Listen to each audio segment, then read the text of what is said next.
Hi friends, welcome back to my channel. இன்னைக்கு நம்ம என்ன பார்க்க போறோம்னா தவளை வடை எப்படி பண்றதுன்னு பார்க்க போறோம். ஒரு கண்டியில் அந்த மாவை வச்சு அதில் போட்டுட்டு லேட்டா தண்ணி இருந்தால் பரவாயில்ல, தண்ணி என்ன இருந்தால் பரவாயில்ல. வணக்கம். தவளை வடை செய்முறை பற்றி சொல்கிறேன்.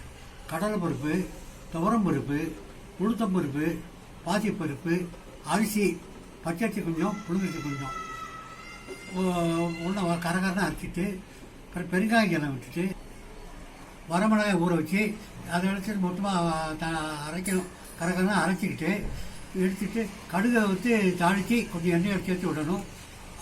தேங்காய் பல்லு பல்லாக இருந்தாலும் சரி போட்டு அதோட போட்டு கொஞ்சம் உப்பு போட்டு தனியாக எடுத்து வச்சுக்கணும். எண்ணெய் காய வச்சு தட்டி போட்டுற வேண்டிய இதுதான் தவளை வடை. தவளை வடைக்கு தேவையான பொருட்கள் பார்த்தோம்னா 1 கப் கடலைப்பருப்பு, 1/2 கப் துவரம்பருப்பு, 1/2 கப் பாசிப்பருப்பு, 1/4 கப் உளுத்தம்பருப்பு, 1/4 கப் புழுங்கல் அரிசி, அதை விட கம்மியா பச்சரிசி, தேவையான அளவு காரம். இப்போ வடைக்கு எப்படி அரைக்கிறது பார்த்தோம்னா, மிளகா நல்லா நைஸாக அரைச்சிட்டு பாசிப்பருப்பு பாதி எடுத்து வச்சுட்டு மிச்சது எல்லாத்தையுமே கொஞ்சம் கரகரன்னு அரைச்சிக்கலாம். இப்போ எண்ணெய் காஞ்சதும் கடுகு சேர்த்துக்கலாம்.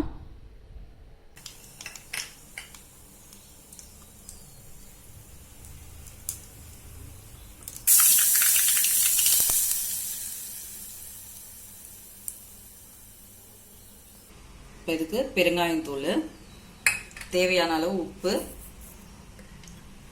இதுக்கு தேவையான அளவு உப்பு,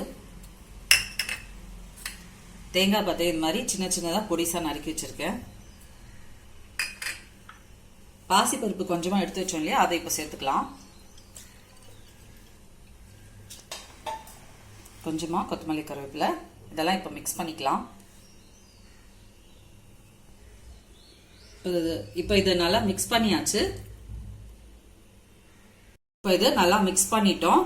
அடுத்ததா அடுப்பில் கடாய் வச்சு எண்ணெய் காஞ்சதும் வடையா தட்டிக்கலாம்.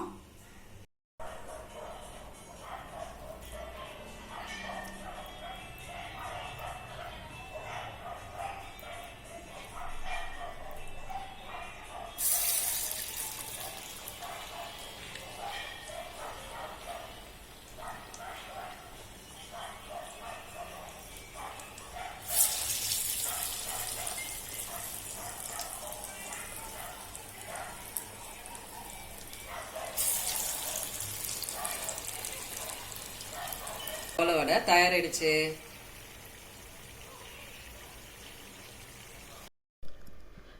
இந்த வீடியோ உங்களுக்கு பிடிச்சிருந்தா லைக் பண்ணுங்க. அப்படியே சிரிஷாஸ் கிச்சன் அண்ட் லைஃப் ஸ்டைலுக்கு சப்ஸ்கிரைப் பண்ணிக்கோங்க. கூடவே பெல் பட்டனை பிரஸ் பண்ணிக்கோங்க. தேங்க்யூ.